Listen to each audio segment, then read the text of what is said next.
Hey, welcome everybody. Thanks for being here today. Today I have Dr. Charlie Cartwright, founder of People Success Labs. Dr. Charlie, welcome. Thank you for having me. It's a pleasure to be here. This is awesome. Absolutely. Hey, I'm curious if you would share a little bit of your background. I'm really fascinated by the name, for one, People Success Labs. If you share a little bit about how you came to found that business, what its purpose is, its mission, and tell me where the name came from, please. Yeah, it's an interesting uh, kind of evolution that it came from, and I really and I have a ton of background. I worked with FedEx and UPS, a lot of leadership, and everything from sales to operations to administrative, and through all of my experience over 30 years out in the field, what I found is the key to everything. We can talk about operations and functions and equipment, technology, and all of that, but the bottom line is it's people driven. And so, whether we're going to improve a process, a product, productivity, it's all people based. And so, if we focus on the people, then our outcomes are always going to be better and everything's going to result from that. But if we focus on our processes or some other things, then we're taking the cart before the horse, so to speak. So, that's the birthplace of People Success Labs. And so, our mission is to really help leaders connect with their people. And not only that, but better connect in the right ways using proven methodology to do that. It's the right way to train people, it's the right way to teach people, it's the right way to work with people. And then you get the best results from all of that. And so, and that's also goes personally and professionally. And I think it's so important to positively impact people on both sides of the fence. Yeah, very good. Say, I was on your site this morning, and you've got about a 5 or 6 minute video clip on there where you were speaking to some business folks, and you talked about the difference, maybe the synergy, not disparity, but synergy between brain and heart. And I was really impacted by that, and I was wondering if you could share a little bit more with us today about that. Yeah, so it's fascinating in the traditional thinking is when we're wanting to communicate with another human being, we're going to focus between their ears, right? And that's really traditional. That's all we knew years ago. But now with technology and understanding science more, what they've uncovered is the heart has its own central nervous system. And just like our brain has over 100 billion neurons, our heart has over 40,000 neurons.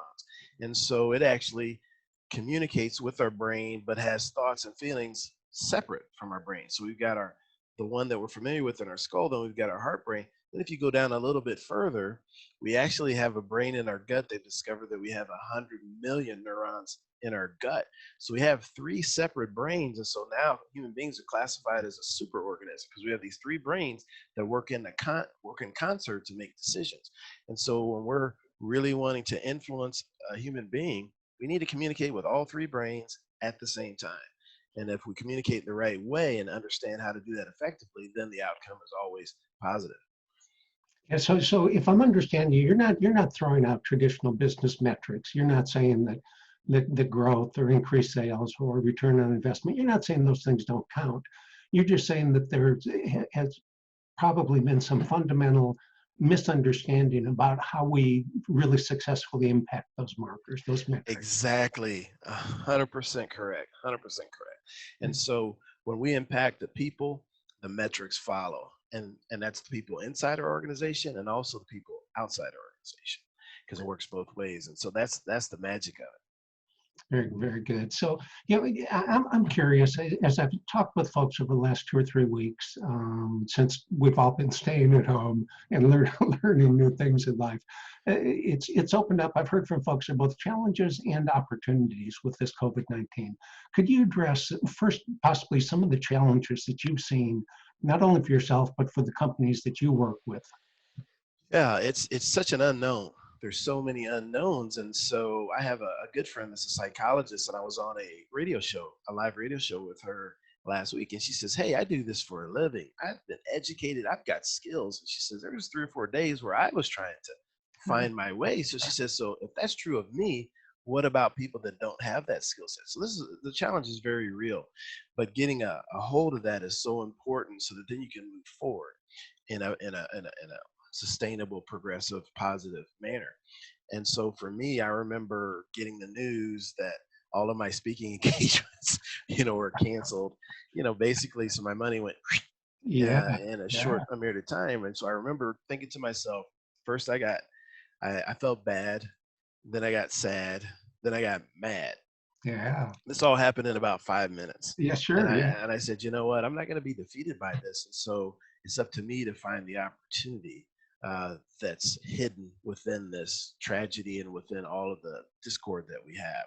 So one of the big things is, I think, fact over fiction is so true. There's so many fears that unfortunately the media is stoking right now.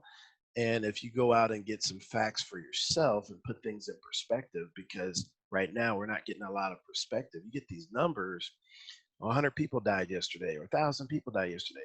Well, in comparison to what, right? We need to know that. And so when I was looking into it, I was shocked at some of the things I found. I didn't realize that on a daily basis, on average in this country, about 7,400 people pass away. That's just the Wow. average. Yeah. So it puts things in perspective.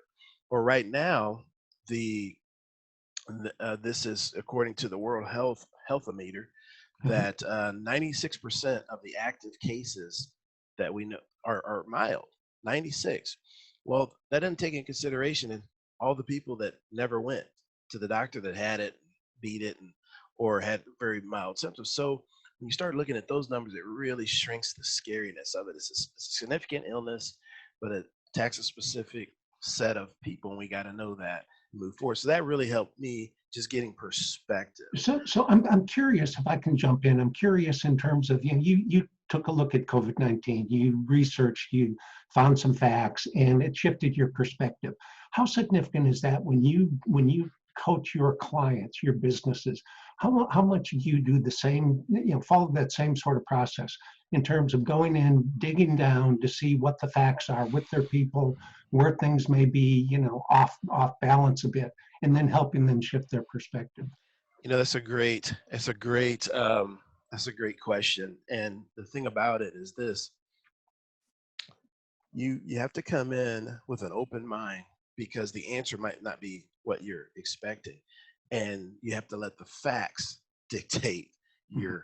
your perspective and your plan, not what you may be presuming. So when I help my clients, we really approach the facts, and here's where we're at, and then really listening to what people are telling us. And it's an amazing thing, the listening part of it. So many times in business, we want to rush in with a solution, but if we come in and ask questions and really listen, the solution path will come really clear. But unfortunately, listening is not something that's taught a lot in That's great. schools. And I found this stat. It was amazing to me. It's from the International Listening Association. Believe it or Oh, not, wow. they have a website Oh, right, wow. Wow. dedicated to listening. And what the stat they put out is less than 2% of the leaders in this country have had any training whatsoever when it comes to listening. And even Wow. if a person went to school to be a communications major, less than 7% of the curriculum is based on listening. I Wow. had a guy come out of the audience one time and said, hey, he says, I'm a communications major. He said, we didn't talk about listening one day. He said, if they did, I must have been Wow. sick that day. He said, we never talked about listening in 4 years of education. Wow. So listening is one of the most powerful things that we can do to uncover uh, issues and then find solutions. Wow. Fantastic. That's really good. I'll have to check that site out. I appreciate knowing about that. See, I'm curious Yeah. for yourself, Dr. Charlotte, what have you found, buried in the midst of this challenge? What have you found as potentially as a new opportunity for you? Personally, what shift have you made that maybe you wouldn't have made if you weren't forced into this? Yeah, so the Zoom call we're on right now is one of the big ones. I really shied away from technology. I was traditional, pick up the phone, press the flesh. Yeah. And the Zoom technology has really shrunken the world. And now you can see your clients and prospects, and they can see you. And then really increasing the digital footprint that I have.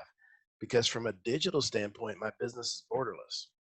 Yeah. And so I have my strongest following is here in the United States, but I have a following all over the world Oh, right wow. now. My second biggest country would probably be India. I Oh, have quite a wow. following there in Asia, but it's Wow. all happened by focusing on that digital footprint and adding value.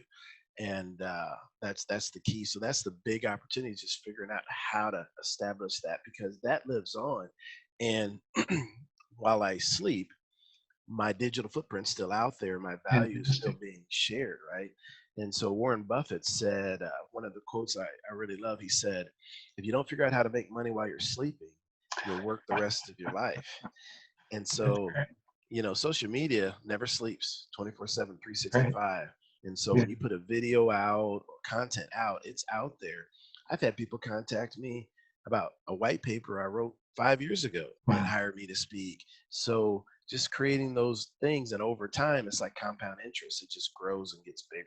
Fantastic. Fantastic. Hey, as Yeah. we kind of head toward wrapping up here, are there any last words of advice that you would give to folks like yourself, like myself, who find ourselves in this unique situation of staying at home? Our lives have changed. I know you focus a lot on that heart, brain synergy to help folks keep their heart strong, keep their, their belief up and their enthusiasm up. Yeah, that's a great question. So I think the main thing is really focus. And we talked about that earlier. Focus is so important. Where's your focus at? And focusing on the positive, because we can either focus on the positives or focus on the negatives. We can't do Yeah. both. And the time is going to pass anyway. So why not use that time for improvement, right? Why not use that in time to create possibility? Why not use that time to position yourself to be better than when we went into this? Fantastic. Dr. Charlie, thank you so much. Really enjoyed the visit. Appreciate you taking time to share with us today. Awesome. Thank you for having me. Really appreciate it.